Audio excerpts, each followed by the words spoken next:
I've been saying this for a really long time that when it comes to, the political campaign industry, a lot of times what they're looking for when it comes to, people of color is basically a prop. Someone that'll, that takes with a nice smile, that takes a picture. Like always reminded me of the scene from this movie called Get Him to the Greek, where Jonah Hill is running through this news station or this TV station looking for the lyrics to a song, and he stops this guy and he's like, "Hey, do you know the lyrics to African Child?" And the guy goes, "Lyrics? Nah, man. I'm just here to make to smile and make the Africa face. Smile, beat the drum, and make the Africa face." it's Sorry, it's a visual thing, but either ways, yeah, we got this coming to us from Politico. Yep, making sure Politico. Thank you for the email. Women of color bolt Warren's Nevada campaign in frustration. Complaints, comments, advice, and grievances were met with an earnest shake of the head and progressive buzzwords, but not much else. Oh no, sis. So you mean to tell me that they only wanted you to basically sit there and look the part? Well, who could have seen that coming? Oh wait, me, because I've been down this road before. But with working families, with the Working Families organization, if you think differently than they do, if you have any ideas, they don't care. They don't want your ideas. They want you there. I mean, particularly if you're black or of urban descent, right? Like, if you're ethnic at all, they want you there so you can go into the neighborhoods and talk to those people, because it's like they are so tribalistic. And me personally, I can go into any neighborhood and talk to anyone, and they know that at that organization, because that's exactly what I did for them. But ultimately there is a level of tokenism that takes place in the campaign world, and it's all political theater, make absolutely no mistake. But still, at the same time, the tokenism, it really, if you are a free thinking individual, yeah, it's not going to sit well with you. And if it doesn't sit well with you, then you're not very long for whatever position that you're in. Let's get into this. A half dozen women of color have departed Elizabeth Warren's Nevada campaign in the run-up to the state's caucuses with complaints of a toxic work environment in which minorities felt tokenized and senior leadership was at loggerheads. Okay, whatever. The six staffers have left the roughly 70-person Nevada team since November, during a critical stretch of the race. Three of them said they felt marginalized by the campaign, a situation they said didn't change or worsened after they took their concerns to their superiors or to human resources staff. I mean, did you keep receipts? You got to make sure, like, when you go to human resources, get a copy of whatever it is that you said the human resources and the like. All right, you got to back yourself up in these situations. But as far as a surprise, no, not at all, because that's like particularly in when it comes to the elite class, and like, even like higher class, higher middle income class, there is a level of turning their nose up, thinking, hey, yeah, I'm a little bit better than this individual. And sometimes I want to say that it's not on purpose. Like, because if somebody makes you feel a certain kind of way, I always suggest that you, look inward first, but make sure you look inward before you go and say, hey, like, oh, this is about racism, this is about tokenism or anything else like that. Always make sure you look inward, because maybe you were just a terrible employee at the same time. Like, maybe you didn't have any ideas worth of shit. They were just being nice and telling you no. During the time that I was employed with Nevada for Warren, there was definitely something wrong with the culture, said Megan Lewis, a field organizer who joined the campaign in May and departed in December. I filed a complaint with HR, but the follow-up I received left me feeling as though I needed to make myself smaller or change who I was to fit into the office culture. But, I mean, you would like that check, right?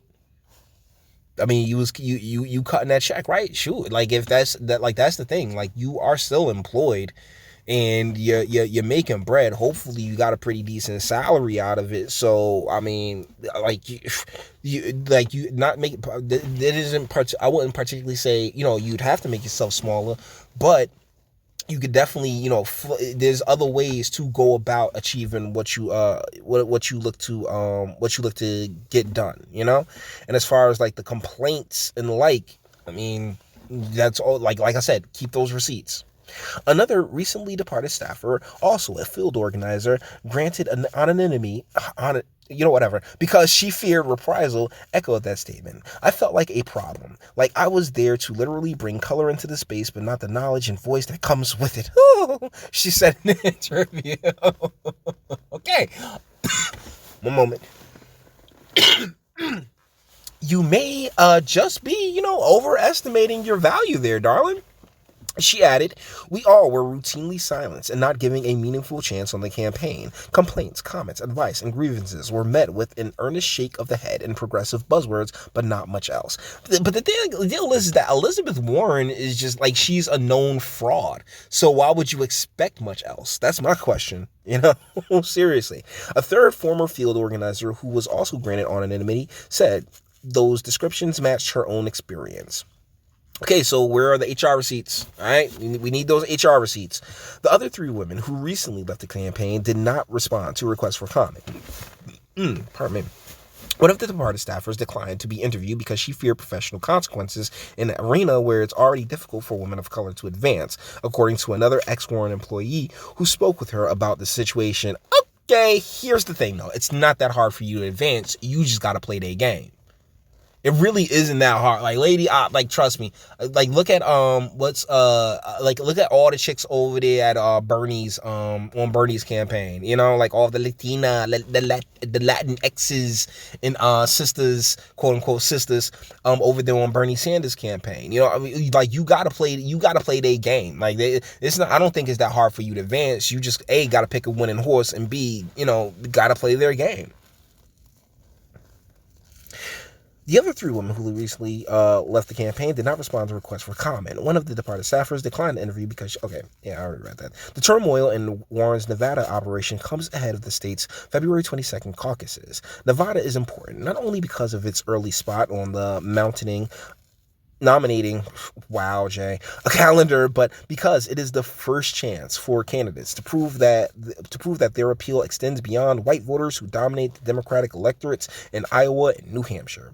The problems in Warren's Nevada campaign heightened the importance of a rebound in New Hampshire after a third-place finish in the Iowa caucuses, one of the first four voting states. Nevada is the one Warren has visited the least. She has spent just 12 days there, another factor that dispirited the state's staff. This week, her campaign also scaled back its television ads in the state by about 140,000. So, deal is that, she's out. She already knows that this has been like an ultimate disaster. I think she came in like third. I think she beat Biden, but Biden came in like fifth. It was like Sanders, Buttigieg, and who. I'm not sure. I'm really not sure, because all of this is ultimately pointless because Trump's going to win 2020. Warren's campaign did not dispute the women's accounts, but suggested they did not reflect the broader problem with turning a large 31 state organization. And, that's just corporate speak for, let's keep this nice and quiet and tucked underneath. We strive for an inclusive environment and work hard to learn and improve, Warren's campaign spokesperson, Kristen Orthman, said in a statement. We have an organization of more than 1,000 people, and whenever we hear concerns, we take them seriously. It's important that everyone who is a part of our team has a voice and can be heard. That's why we are proud to have a unionized staff and clear processes for issues to be addressed. So, you got those clear processes. These ladies should have the receipts for that, right? I'm just saying. The women said the issues within the campaign hurt the larger effort to marshal votes, particularly in the state's large Latino communities. Spanish language literature didn't arrive until late in the fall, despite repeated requests from many staffers. There were too few Spanish-speaking organizers, the former staffer said, despite asking the campaign to hire more. They felt it was a constant battle to set up events in Spanish. Well, yeah, because, Like, our constitution's in English, nigga. I don't want to be like racist and be like, oh, well, this is America, right? But I mean, our constitution is in English.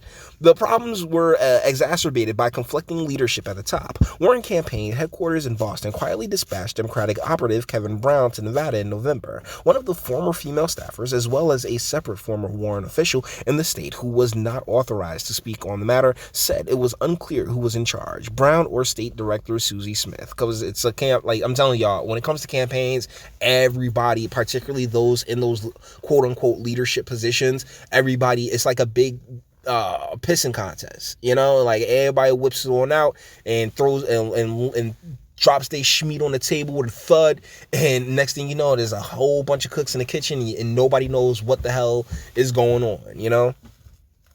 The tumult, in Warren's Nevada operation comes during a larger transition in Democratic campaigns as a new generation of women and people of color fill the ranks of organizers and campaign managers. For generations, campaigns have been dominated by white men. Oh my God. Oh, seriously, Politico?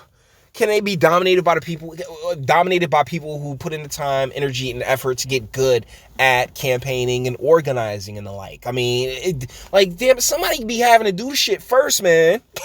Like, seriously. If you like, if a white man, quote unquote white man, because who the hell knows what the individual who initially came up with these things were, it's like if somebody had to think of it first. All right, you kind of just swag jacking whatever what they was on, especially at the top. But this year's Democratic field has seen record diversity among campaign managers, including Warren's Roger Lau, who's the first Asian American campaign manager for a major presidential candidate. That is the worst pandering I've ever heard in my life. It really is. Some campaigns have struggled with these changes, including Pete Buttigieg, which has had some staffers of color depart and faced internal complaints from minority staffers. All three departed Warren staffers said they did not want to hurt the Massachusetts senator's candidacy, but decided to talk to a reporter because they believe their issues are not uncommon on campaigns and will only change if the issues are aired. Two of them said they are unsure whether they will still support Warren after their experience, but Lewis said she will be caucusing for her. She said she felt compelled to speak out because she believed the campaign's internal systems failed and needed to be fixed. Too often, Lewis said, such problems are ignored or swept under the rug because people fear damaging the larger cause, which wasn't really going to be a thing anyway. Every election will always be the most important election of our lifetimes. Oh God, I hate that saying. I really do, because everyone, it's so cliche. Lewis said, organizing culture needs to change because the fact is our well-being is more important than any election. I hope this starts a conversation that helps facilitate personal reflection about the ways we can change campaign culture. It's an entire industry, darling. All right.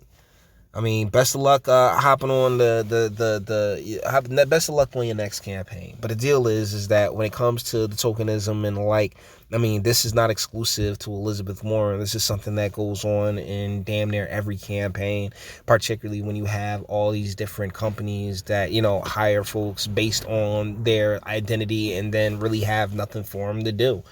It's a crazy thing. It really is. So with that being said, though, we're going to bring this one to an end. All the internet stuff. If you like to toss it, dislike, go ahead, do that too. Nobody's scared of you. Sub. If you enjoy my fantastic voice and you want to get videos like this every single day, share because sharing is caring. And YouTube and Bitch and like, I'm the biggest fan of your boy over here. Bang the bell for notifications and speak. Let me know. What do you think in the comments? Of course, who could have seen this coming? Of course, you're going to be tokenized. Of course, you're that's a big part. It's a part of political theater. It's a part of the game, a game that you made the conscious decision to play. So, now that, the ship is sinking, it's everybody going to have their grievances and it's actually pretty hilarious and rather predictable, and stop blaming the white man for everything. So let me know what you guys think in the comments, all right? Until the next one.